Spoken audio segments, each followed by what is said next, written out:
বিএনপির প্রতিষ্ঠাতা শহীদ রাষ্ট্রপতি জিয়াউর রহমান সবসময় শ্রমজীবী মানুষের কথা চিন্তা করতেন। শ্রমিকদের অবশ্যই মূল্যায়ন করা হবে বলেন বিএনপির শ্রমিক বিষয়ক সম্পাদক নাজিম উদ্দিন।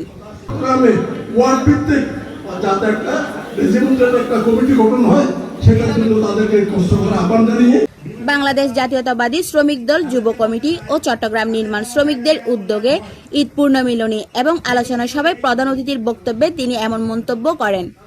চট্টগ্রাম বিভাগীয় শ্রমিক দলের যুব বিষয়ক সম্পাদক এবং শ্রমিক দল যুব কমিটি মহানগরের সভাপতি হাসিবুর রহমান বিপ্লবের সভাপতিত্বে অনুষ্ঠানে প্রধান বক্তার বক্তব্য রাখেন বাংলাদেশ জাতীয়তাবাদী শ্রমিক দলের যুগ্ম সাধারণ সম্পাদক মোহাম্মদ কাজী শেখ নুরুল্লাহ বাহার।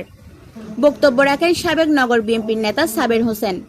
এতে আরও উপস্থিত ছিলেন শ্রমিক নেতা মোহাম্মদ ইদ্রিস মিয়া, শাহনেওয়াজ চৌধুরী, আবু বক্কর সিদ্দিক, রফিকুল ইসলাম, অ্যাডভোকেট ইকবাল, মোহাম্মদ নাসির উদ্দিন, পারভেজ, আজিজ মিয়া, রেজাউল করিম, শাহজাহান, আরশাদ মাহমুদ বাপ্পি, তানিয়া বেগম, মনির হোসেন, মুরাদ হোসেন। অনুষ্ঠান সঞ্চালনায় ছিলেন মোহাম্মদ বুরহানুদ্দিন ও মোহাম্মদ মিটু ইসলাম সহ শ্রমজীবী, পেশাজীবী এবং বিএনপির অঙ্গ সংগঠনের নেতাকর্মীরা। আমাদের বড় সমস্যা মহিলাদেরকে আমরা অর্গানাইজ করতে পারি না।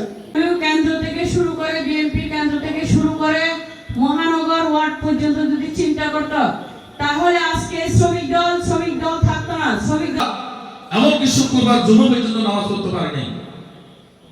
আমাদের আজকে এই শেখ হাসিনা পলাশে এই অনুষ্ঠান আয়োজন করেছেন, তাদেরকে আমি বিভাগীয় শ্রমিক দলের পক্ষ থেকে ধন্যবাদ জানাচ্ছি।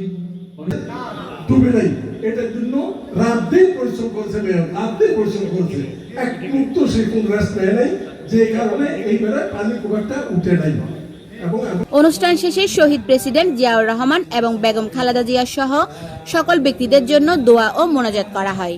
Desk news, channel city.